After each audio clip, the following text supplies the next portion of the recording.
네, 이 라임 자산 운영의 돈줄로 알려져 있는 김봉현 전 스타모빌리티 회장이 지난해 라임 사택에 불거지기 2달 전 지인과 나눈 문자 메시지가 언론을 통해 공개가 됐습니다. 이 지인의 우려에 김봉현 전 회장, 금감원이고 민정수석실에도 다 내 사람이다. 이렇게 얘기를 했던데 박민식 의원님, 이거는 뭐 어떻게 봐야 될까요? 이거 뭐 허풍이라고 해야 될지 어떻게 봐야 될지요? 뭐 수사를 해봐야 되겠습니다만은 뭐 돌아가는 전체적인 맥락을 보면은 제 개인 생각은 완전 허풍은 아닌 것 같습니다. 개인 생각으로요? 개인 생각은. 왜냐하면은 지금 보면은 이 사람이 지금 법정에서 증언을 했지 않습니까? 그렇죠. 거기서 지금 일이 또 많이 불거졌지 않습니까? 네네. 근데 그 전에 검찰에 해도 안 되니까 이제 이 사람은 법정에서 그러면 증언할 수밖에 없다라고 한 것이거든요. 승부수를 던졌다고 할 수밖에 없는 것이죠. 거기에 등장하는 뭐 정치권 인사들이다 이런 분들도 만난 것은 사실이다라고 하지 않습니까? 그러니까 이분의 그런 뭐 저런 발언이나 문자다 메시지라는 게 완전히 허풍은 아닐 것이다. 그렇게 생각합니다. 네, 실제로 이 지인과 문자를 나눈 2달 뒤에 한 경제 매체의 보도로 이 라임 사태가 크게 사회적으로 불거지기 시작을 했죠. 자, 이모 전 스타모빌리티 대표가 강기정 전 청와대 정무수석을 만나려 할 때 이 김봉현 전 회장이 돈을 전달할 목적으로 5천만 원을 줬다라는 게 지금 폭로가 돼서 지금 굉장히 논란이 되고 있잖아요. 그렇습니다. 그 정확한 내용을 좀 구체적으로 짚어드리자면 이 부분은 이제 김봉현 회장이 그 이전 스타모빌리티 대표, 광주 MBC 사장을 지낸 인사로 이 정관계 인사를 이제 소개해 주는데 사실상 가교 역할을 한 거 아니냐라고 지목되는 인물인데 지금 구속 기소된 상황이죠. 그 사람의 재판에 증인으로 출석을 해서 정무수석에게 돈을 전달하겠다고 하길래 내가 5천만 원을 이제 주었다라고 했고 실제로 5천만 원을 전달하는 과정은 CCTV도 있고 한 호텔에서 다 포착이 된 부분입니다. 다만 그렇다면 이게 강기정 전 수석에게 갔는지와 관련해선 법정에서의 증언 내용도 내 돈을 건네줬다라는 게 아니라 본인이 또 건네줬다는 게 아니라 나한테서 받아간 돈을 건네줬다고 하더라. 나한테서 돈을 받아갔으니 돈을 전달했을 걸로 생각한다라는 겁니다. 이게 일단 소송법 상으로는 전문 증거라고 해서 본인이 체험한 사실을 증언한 게 아니라 본인의 의견이나 아니면 들은 사실을 이야기한 거라서 증거로서는 별로 기능하지 못하는 부분이 분명히 있습니다. 그렇기 때문에 현 시점에서 이것을 가지고 사실상 거액의 돈이 뭐 정관계 인사에게 흘러들어갔다든지라는 그런 논리로까지 비약하는 것은 다소 무리가 있어 보입니다.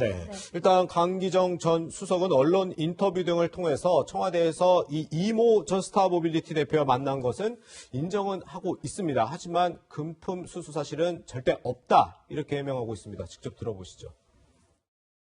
작년 7월 28일 날 만나셨죠. 청와대에서 만났습니다. 한 20여 분 만난 것 같아요. 본인은 어떤 회사의 대표인데 뭐 신문에서 기사를 자꾸 내서 지금 어려워지고 있다. 뭐 투자가 어렵다. 이런 이야기를 해서 그건 금융감독기관이 빨리 검사를 받아서 종료를 하면 될 거다. 이런 조언을 하고 끝난 거예요. 결론적으로 말씀드리면 청와대에는 돈을 가지고 들어올 수 있는 구조가 안 돼 있습니다. 수석들도요. 출퇴근 때 가방 검사도 받고 들어올 때는 반드시 엑스레이 검색대를 통과하게 됩니다.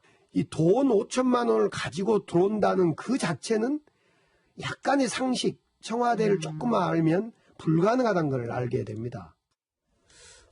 돈을 건넸다는 법정 증언이 있었지만 또 강기정 전 수석은 뭐 절대 돈을 받은 사실이 없다고 하고 있기 때문에 이 부분에 대해서 지금 진실을 좀 밝혀야 될 것 같은데 이 진실을 밝히기 위한 과정 중 하나가 청와대에서 이 실제로 만났는지 뭐 CCTV 등을 좀 확인하는 방법이 있을 것 같은데 청와대는 검찰이 이 요구를 했더니 거부했다고 하는데 뭐 나름 법적 근거로 얘기는 하고 있긴 하던데 의원님 어떻습니까? 뭐 국가 안전보장 청와대라는 게 가장 중요한 국가 기관이기 때문에 뭐 국가 안전보장이다 또 개인의 사생활이다 이런 거와 관련해서는 거부할 수 있을 겁니다. 다만 지금 이 부분은 국가안전보장하고 관련이 있는 건 아니지 않습니까? 네. 오히려 범죄 혐의와 관련된 것이기 때문에 네. 그 부분 뭐 그렇다고 뭐 한 달 전부의 CCTV를 제출하라는 것도 아니기 때문에 네. 그 해당 일자 날짜 특정돼 있잖아요. 예, 그 부분을 뭐 거부할 이유가 저는 없을 것 같습니다. 예, 왜냐하면 오히려 본인의 억울함을 적극적으로 해명하는 차원에서라도 예, 예. 그 부분을 뭐 만난 그 시간 20분, 30분 얼마든지 제출할 수 있지 않을까라는 생각이 들고 이제 저런 뇌물 사건에서는 우리 강기정 수석의 말도 저는 상당히 일리가 있다고 봅니다. 네네. 왜냐하면 배달 사고라고 하지 않습니까? 예. 그럴 가능성이 충분히 있는데 문제는 이제 강기정 수석이 저도 뭐 개인적으로 잘 아는 분입니다만은 본인이 진짜 억울하다라고 하면은 스스로 더 적극적인 반대 자료 우리가 보통 알리바이라고 하죠. 네. 그런데 계좌라든지 또는 뭐 그 당시에 통화 내역이라든지 이런 걸 더 적극적으로 해명을 하는 자세가 필요하지. 예. CCTV 그 국가안전보장 때문에 제출 못한다라고 예. 하면은 더 의혹은 커지지 않을까. 예, 예. 그런 게 싶고 또 아까 뭐 청와대 구조상으로 현금을 들고 오기는 어렵다. 네네. 맞는 말이죠. 그렇지만 많은 뇌물 사건을 보면은 청와대뿐만 아니라 뭐 검찰청이든 또 뭐 법원이든 그런데 누가 현금을 가지고 뇌물을 전달하겠습니까? 그렇지만 그런 사건이 있거든요. 네네. 그러니까 정말 뇌물을 주려고 마음을 먹는다면은 충분히 그런 부분도 극복을 하고 뇌물을 주게 되는 것이 이 사건입니다. 이런 유의 사건입니다. 예, 예. 그렇기 때문에 그런 식으로 소극적으로 대응할 것이 아니라 강기정 수석이 좀 더 적극적으로 해명을 할 필요가 있다고 저는 봅니다. 네. 이번 이 라임 사건의 경우에는 여러 명의 정치권, 여권 인사들의 실명이 대거 등장하잖아요, 변호사님. 네. 그중에 이제 한 명이 방금 살펴봤던 강기정 전 수석이고 또 한 명, 이 더불어민주당 기동민 의원 얘기가 나오고 있어요. 이 김봉현 전 회장이 또한 금품을 뭐 제공하고 여행도 보내줬다 뭐 이런 네. 종류의 의혹이 제기돼서 진짜로 검찰 수사도 받기도 했잖아요. 그렇습니다. 지금 기동민 의원이 받고 있는 혐의는요. 2016년 4월 그러니까 총선 즈음에 현금 3천만 원을 불법 정치자금으로 수령하고 이제 양복을 받았다. 이 의혹인데요. 예. 일단 기동민 의원이 입장을 낸 게 있습니다. 내가 양복을 받은 것은 사실이지만 예. 어떤 부적절한 정치자금은 절대로 수령한 적이 없다라는 입장을 내놨고요. 예. 또 말씀하신 대로 2015년도에는 그 김봉현 전 회장이 제공한 필리핀의 한 여행 자금으로 이제 필리핀에 놀러 가서 이제 3박 4일간 골프 여행을 즐겼다. 이 부분에 대해서도 의혹을 받고 있는데요. 예. 기 의원은 검찰 조사를 앞둔 시점에도 부적절한 정치 자금은 받은 적이 없고 나는 이제 양복만을 받았을 뿐이고 그 이후에는 전혀 만나거나 연락을 주고받지도 않았다라고 이제 입장을 표명한 상황입니다. 네. 일단 이 기 의원과 또 함께 2015년에 필리핀 여행을 한 것으로 지금 네. 의혹을 받고 있는 또 다른 현직 국회의원도 있더라고. 이게 민주당 이모 비례대표. 그렇습니다. 역시 지금 검찰이 소환 조사하겠다는 방침인 거죠. 그렇습니다. 방금 말씀드린 그 필리핀 여행 시에 같이 이제 동행을 했다라는 의혹이 불거졌기 때문에 어떤 경위로 이런 자금을 지원받아가지고 여행을 가게 됐는지 그래서 검찰은 이 부분에 대해서도 이모 의원에 대해서 피의자로 불러서 소환 조사하겠다는 입장입니다. 네, 여러 명의 실명이 거론된 사람 중에 국회 사무총장 김영춘 국회 사무총장 이야기도 있어요. 지금 현 정부의 해양수산부 장관을 지내기도 하고 민주당 의원 출신이기도 한데 지금 정치자금을 받았다는 의혹을 받고 있는 거죠. 그러니까 이제 이런 게 지금 돈을 준 이 법률가 입장이 있습니다. 예. 돈을 준 쪽, 교부한 쪽은 한 사람이지 않습니까? 예. 그래서 그분이 이제 김봉현입니까? 이분이 뭐 강기정 수석한테도 줬다. 또 뭐 방금 말씀하신 지금 현역 의원들한테도 줬다. 같이 뭐 필리핀 여행을 갔다. 또 정치인 부산에 그 지역위원장에서 선거에 나왔던 그분은 아마 구속되어 있는 걸로 알고 있습니다. 예. 이제 그런 사람한테 상호 줬다. 지역위원장. 예. 그러니까 그런 거 전체적으로 보면은 이미 구속되어 있는 그 상황을 보면은 이 사람의 진술이 허무맹랑한 것은 아닐 것이다. 왜냐하면은 A라는 사람한테도 주고 B라는 사람, C라는 사람. 그런데 누구 하나는 거짓말할 리가 없지 않습니까? 그래서 통상은 약간 진술의 신빙성이 있지만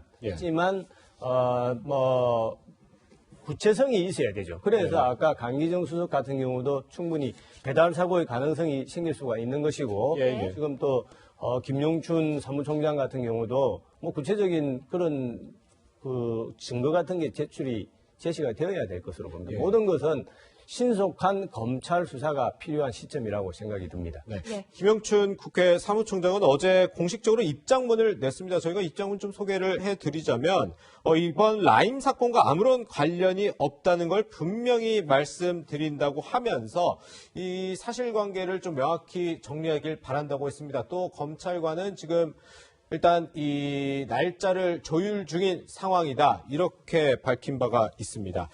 이 또 한 명의 정치인은 이 사람은 뭐 전현직 국회의원은 아니던데 이 전 열린우리당 부대변인 출신 김모 씨도 검찰 소환 통보를 지금 받았다 그러더라고요. 그렇습니다. 이 라임 사건과 관련해 가지고 아까 이제 말씀하신 부산 사하을 지역위원장인 이상호 씨가 불법 정치자금을 그 김봉현 씨로부터 3천만 원 수수했다는 혐의로 구속 기소가 된 상황입니다. 그런데 이제 김봉현 전 회장과 이 이상호 전 위원장을 연결시켜준 당사자로 지목되는 게 바로 그 김모 전 열린우리당 부대변인이거든요. 그래서 검찰도 어떤 경위로 두 사람을 소개해 준 것이며 어떻게 역할을 이제 담당하게 됐는지 부분을 들여다볼 걸로 예상됩니다. 네, 정치권 연루 의혹을 받고 있는 옵티머스 사태, 또 라임 사태, 어디까지 파장이 이어질지 관심 갖고 저희도 지켜보도록 하겠습니다. 두 분과는 여기서 인사 나누겠습니다. 고맙습니다.